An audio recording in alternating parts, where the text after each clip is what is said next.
Grifter, number 10, written by Rob Liefeld and Frank Thierry, art by Scott Clark. Last issue had Grifter joining a team because he's apparently now a chosen one, chosen to fight all of the Daemonites.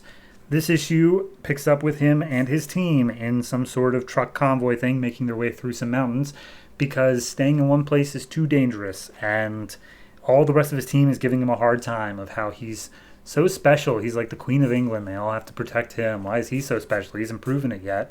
And, like, whatever. They literally go on for 3 pages about this, but it's all just, like, the exact same stuff. They call him names. They call him, like, Pretty Boy and stuff like that. Just know that happens. So anyway, the truck is targeted, and it explodes because why not? Everyone freaks out. They're like, okay, well, I guess that they were still able to find us somehow. And then we see that the main girl, and I genuinely don't even remember her name. I'm just going to call her main girl. Main girl and Grifter get out of the fight, and then they're just, hiding behind something else. Meanwhile, all the Daemonites are attacking the truck, which is still on fire. And we see one of the guys steps out, and he's like, we're sitting ducks in here. Luckily, this duck has a big-ass gun. It's an actual line. And he just starts shooting all the Daemonites he can.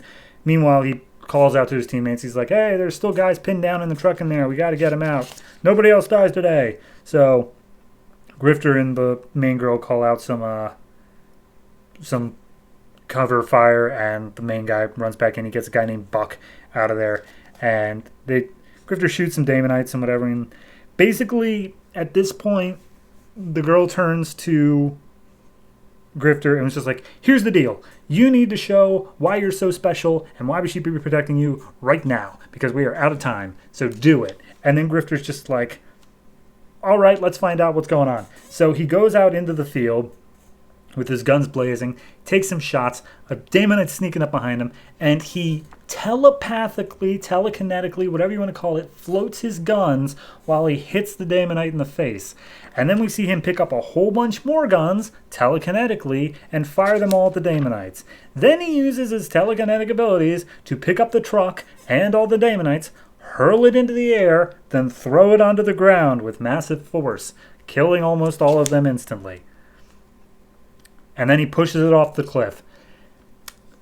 So now Grifter's telekinetic. This was not hinted ever at any point, but he's just doing it secondhand now. Cool. So anyway, he does that. They make their way over to a safe house. They reveal that now we're going to be riding motorcycles when we leave tomorrow. So that's a thing. And then Grifter makes the point of like, okay, can we trust everybody here? Because somehow they managed to find us, despite the fact that we were like moving around to avoid them.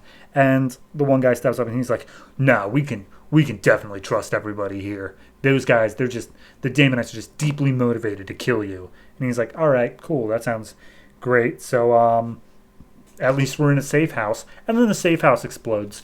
And standing outside the rubble is a Daemonite soldier named Singe. So, a lot of big events happening this issue. I'm okay with characters coming out with new powers. Like, fine. If you want to have somebody be able to like, oh, I didn't know I could do that. Fine, cool, whatever. But Grifter literally treats this as if it's just the thing that he's been doing consistently since the beginning of the book. Which, no, it is not. All he's had is the ability to be able to hear the thoughts of the Daemonites, and he shoot gun good. That's it. That's all he's had. But now he's like, no, now I can just, I wouldn't be surprised if they had that scene where, like, he takes apart a gun with just his mind, showing the mastery he has over the powers. Screw you. Now, have him, like, he needs to be able to blunt force. If his first time using the power was just him pushing the Daemonites off the cliff, totally okay with that, because that is a blunt force use of his abilities. But no, his first time using it is being able to raise, aim, and fire a whole bunch of guns all at the same time. And that seems very technical for someone who is just finding out they have these powers. So, whatever. It's like a I'm going to give it a 5.5, and honest to God, almost all of that is on art. Because it looks great. Scott Clark does a great job there, except for Singe. Singe looks pretty stupid. But everybody else, totally fine. He draws a good person. It's no problem whatsoever. Just the story, just the idea of like, this is what makes you special. This power we have never hinted to before. Fantastic.